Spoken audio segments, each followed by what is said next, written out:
น้องเคอไตอู่กำลาวกำยองกำเมืองกำไทยบ่ว่ากำไหนก็เป็นพี่น้องกันหมด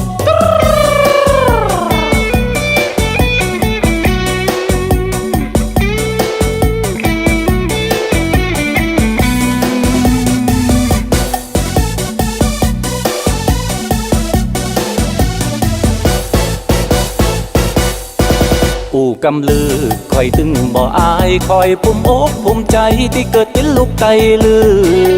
กำอู่กำจาของข่อยมันซื่อ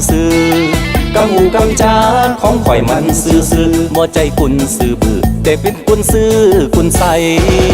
กุนไตลือบ่ว่าอยู่ที่ไหนถ้าปากกันเมื่อใดก็อู่กำไตกำลือเอาเป็นกุนลืออู่กำไตลือเฮาอย่าอายเปิ้นเอาเป็นกุนลืออู่กำไตลือเฮาอย่าอายเปิ้นเฮาควรส่งเสริมภาษาไตลือเฮา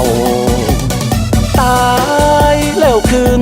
คอยอู่กำลือศูนย์กับกำไทยพี่น้องตั้งหลายถ้าไปฟังบ่หูเลยคอยอู่กำลือศูนย์กับกำเมืองเดี๋ยวอู่กำลือเดี๋ยวอู่กำเมืองถ้าไปฟังบ่หูเลิงก็ขอสุมาอาภัยโอ้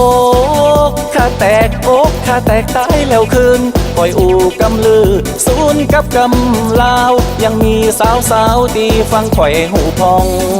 คอยอู่กำลือศูนย์กับกำยองเดี๋ยวอู่กำลือเดี๋ยวอู่กำยองว่าได้เป็นบาทเป็นยองข่อยยังอยู่ดีไว้เนอเอาเซิร์น้องเซิร์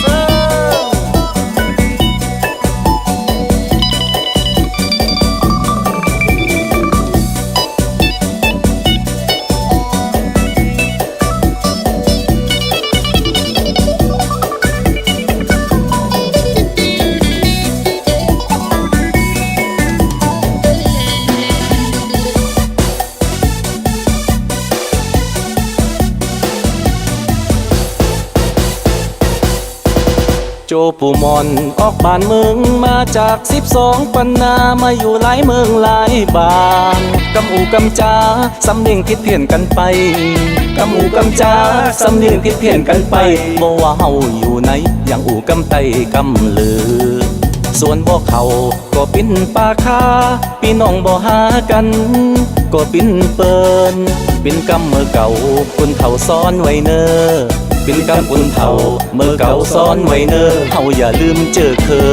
ไตลือของเฮาตา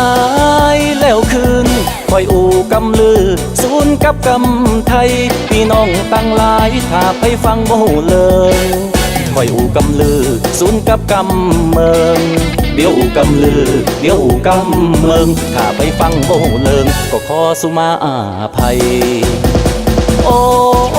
ข้าแตกอกข้าแตกตายแล้วคืนคอยอู่กำลือศูนย์กับกำลาวยังมีสาวที่ฟังข่อยหูพองคอยอู่กำลือศูนย์กับกำยองเดี๋ยวอู่กำลือเดี๋ยวอู่กำยองว่าได้เป็นบาทเป็นยองข่อยยังอยู่ดีไว้เนอตายแล้วคืนตายแล้วคืน